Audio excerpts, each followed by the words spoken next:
ಸಹಜವಾಗೇ ನಮಗೆಲ್ಲ ಗ್ರಹಣ ಅಂತಂದರೆ ಒಂದು ಸ್ವಲ್ಪ ಆತಂಕ ಅನ್ನೋದಿದ್ದೇ ಇರುತ್ತೆ, ಭಯ ಅನ್ನೋದು ಕೂಡ ಇರುತ್ತೆ. ಏನು ಆತಂಕ ಪಡೋದು ಬೇಡ, ಭಯ ಪಡೋದು ಬೇಡ. ಇದು ಪ್ರಕೃತಿಯಲ್ಲಿ ಆಗುವಂಥ ಒಂದು ವಿಸ್ಮಯ. ಅದನ್ನು ನಾವು ವೈಜ್ಞಾನಿಕವಾಗಿ ನೋಡೋಣ ಅಂತ ಹೇಳಿದ್ರು ನಮ್ಮ ಧಾರ್ಮಿಕ ಮತ್ತು ಜ್ಯೋತಿಷ್ಯ ಶಾಸ್ತ್ರಗಳ ಪ್ರಕಾರ ಹೌದು, ಚಂದ್ರಗ್ರಹಣದಿಂದ ಒಂದಷ್ಟು ಪರಿಣಾಮಗಳು, ಸೂರ್ಯಗ್ರಹಣದಿಂದ ಒಂದಷ್ಟು ಪರಿಣಾಮಗಳು ಈ ಹಿಂದೆ ಅನುಭವಿಸಿರೋದ್ರಿಂದ ಎಲ್ರಿಗೂ ಒಂದು ಕೌತುಕ ಮತ್ತು ಪ್ರಶ್ನೆ. ಇವತ್ತು ಎಷ್ಟೊತ್ತಿಗೆ ಚಂದ್ರಗ್ರಹಣ ಸಂಭವಿಸುತ್ತೆ? ಚಂದ್ರಗ್ರಹಣದ ಪ್ರಾರಂಭ ಕಾಲ, ಮಧ್ಯಕಾಲ ಮತ್ತು ಮೋಕ್ಷ ಕಾಲ ಯಾವುದು? ನಾವು ಯಾವಾಗ ಆಚರಣೆ ಮಾಡಬೇಕು, ಯಾವ ರೀತಿಯಾಗಿ ಆಚರಣೆ ಮಾಡಬೇಕು? ಮನೆಯಲ್ಲಿ ಹೋಮ ಹವನ ಭಜನೆ ಜಪ ಮಾಡೋದಿದ್ರೆ ಯಾವ ದೇವರ ಆರಾಧನೆಯನ್ನು ಮಾಡಬೇಕು? ಅದರ ಜೊತೆಗೆ ಎಲ್ಲದಕ್ಕಿಂತ ಹೆಚ್ಚಾಗಿ ಇದು ವರ್ಷದ ಮೊದಲ ಚಂದ್ರಗ್ರಹಣ ಆಗಿದೆ. ಖಗ್ರಾಸ ಚಂದ್ರಗ್ರಹಣ, ರಕ್ತ ಚಂದ್ರಗ್ರಹಣ ಅಂತೆಲ್ಲ ಕರೀತಾ ಇರೋದ್ರಿಂದ ಏನಾದರೂ ವ್ಯತಿರಿಕ್ತ ಪರಿಣಾಮಗಳು ನಮ್ಮ ರಾಶಿಗಳ ಮೇಲೆ ಬೀಳುತ್ತಾ?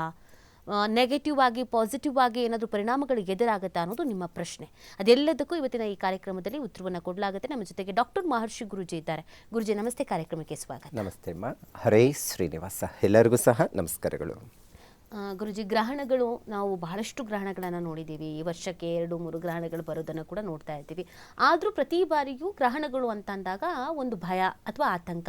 ಅಯ್ಯೋ, ಈ ಗ್ರಹಣ ಏನು ಮಾಡಿಬಿಡುತ್ತೋ, ನಮಗೇನಾದರೂ ಸಮಸ್ಯೆಗಳನ್ನು ತಂದೊಡ್ಡುತ್ತೋ, ನಮ್ಮ ಜಾತಕದ ಮೇಲೆ ಪರಿಣಾಮ ಬೀರುತ್ತಾ, ರಾಶಿ ಭವಿಷ್ಯಗಳ ಮೇಲೆ ಏನಾದರೂ ಪರಿಣಾಮ ಬೀರುತ್ತಾ ಅಂತ.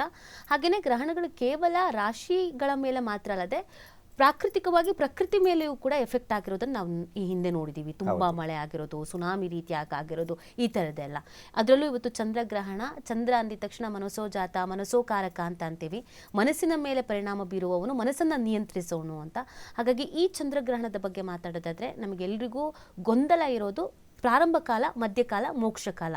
ಕೆಲವರು ಒಂದೊಂದು ಟೈಮಿಂಗ್ಸ್ ಅಂತ ಹೇಳ್ತಾ ಇದ್ದಾರೆ. ಹಾಗಾಗಿ ಈ ಗ್ರಹಣದ ಟೈಮಿಂಗ್ಸ್ ಬಗ್ಗೆ ಮೊದಲಿಗೆ ನೋಡೋದಾದರೆ ನೋಡಿ, ಇವತ್ತು 3ನೇ ತಾರೀಕು ಗ್ರಹಣ. ಇದು ಒಂದಷ್ಟು 3 ಗಂಟೆ 3.5 ಗಂಟೆ ಕಾಲ ಇರುವಂಥದ್ದಿರುತ್ತೆ. ಆದರೆ ನಮ್ಮ ಭಾರತೀಯ ಕಾಲಮಾನ ಪ್ರಕಾರ ಕೆಲವೇ ನಿಮಿಷಗಳಲ್ಲಿ ಬಂದು ಹೋಗುವಂಥದ್ದಿರುತ್ತೆ. ಕೆಲವರಿಗೆ ಗೊಂದಲ ಏನಪ್ಪ ಅಂತ ಹೇಳಿದ್ರೆ ಯಾವ ಸಮಯದಲ್ಲಿ ಆಗುತ್ತೆ. ಕೆಲವರು ಯಾರೋ ಹೇಳ್ತಾರೆ 3 ಗಂಟೆ 19 ನಿಮಿಷಕ್ಕೆ ಹೇಳ್ತಾ ಇದ್ದಾರೆ, ಕೆಲವರು 3 ಗಂಟೆ 20 ನಿಮಿಷಕ್ಕಂತೆ. ಆದರೆ ಏನಪ್ಪ 6 ಗಂಟೆಗೆ ಹೇಳ್ತಾ ಇದ್ದಾರೆ ಕೆಲವರು. ಈ ಥರದ್ದೊಂದಷ್ಟು ಗೊಂದಲಗಳು ಇರುತ್ತೆ. ಇದಕ್ಕೆ ಮೂಲ ಕಾರಣ ಏನಪ್ಪ ಅಂತ ಹೇಳಿದ್ರೆ, ಸೂರ್ಯೋದಯ ಆಗುವಂತಹ ಏನು ಸಮಯ ಇರುತ್ತೆ ಅದರ ಆಧಾರದ ಮೇಲೆ ಒಂದಷ್ಟು ಪ್ರದೇಶಗಳ ಮೇಲೆ ಒಂದಷ್ಟು ಸಮಯದ ವ್ಯತ್ಯಾಸ ಆಗುವಂಥ ಸಾಧ್ಯತೆ ಇರುತ್ತೆ. ಅದರಲ್ಲಿ ನಮ್ಮ ಬೆಂಗಳೂರು ಮತ್ತು ಒಂದಷ್ಟು ನಮ್ಮ ದೇಶಕ್ಕೆ ಯಾವ ಸಮಯ ಆಗುತ್ತೆ ಅನ್ನುವಂಥ ತಿಳ್ಕೊಬೇಕಾಗತ್ತೆ. ಇದು ಎಲ್ಲ ದೇಶಗಳ ಮೇಲೆ ಆಗುವಂಥದ್ದು, ಒಂದಷ್ಟು ಪರಿಣಾಮಗಳು ಬೀಳುವಂಥದ್ದು, ಒಂದಷ್ಟು ಸಮಯ ನಿರ್ದಿಷ್ಟ ಅವಧಿಗಳಂತ ನಾವು ನೋಡಬಹುದು. ಅದರಲ್ಲಿ ಪ್ರಮುಖವಾಗಿರುವಂಥದ್ದು ಈ 3 ಗಂಟೆ 19 ನಿಮಿಷದಿಂದ 6 ಗಂಟೆ 47 ನಿಮಿಷದವರೆಗೂ ಇರುತ್ತೆ.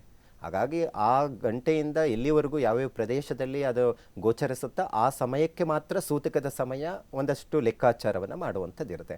ಅದರಲ್ಲಿ ಪ್ರಮುಖವಾಗಿರುವಂಥದ್ದು ನಮ್ಮ ಭಾರತ ಕಾಲಮಾನದ ಪ್ರಕಾರದಲ್ಲಿ ನಾವು ನೋಡೋಕ್ಕೋದ್ರೆ ಕಲ್ಕತ್ತಾದಲ್ಲಿ ಸಂಜೆ 5 ಗಂಟೆ 43 ನಿಮಿಷಕ್ಕೆ ಪ್ರಾರಂಭ ಆಗುತ್ತೆ. ಚೆನ್ನೈ ಪ್ರದೇಶದಲ್ಲಿ 6 ಗಂಟೆ 21 ನಿಮಿಷಕ್ಕೆ ಪ್ರಾರಂಭ ಆಗುತ್ತೆ. ದೆಹಲಿಯಲ್ಲಿ 6 ಗಂಟೆ 22 ನಿಮಿಷಕ್ಕೆ ಪ್ರಾರಂಭ ಆಗುತ್ತೆ.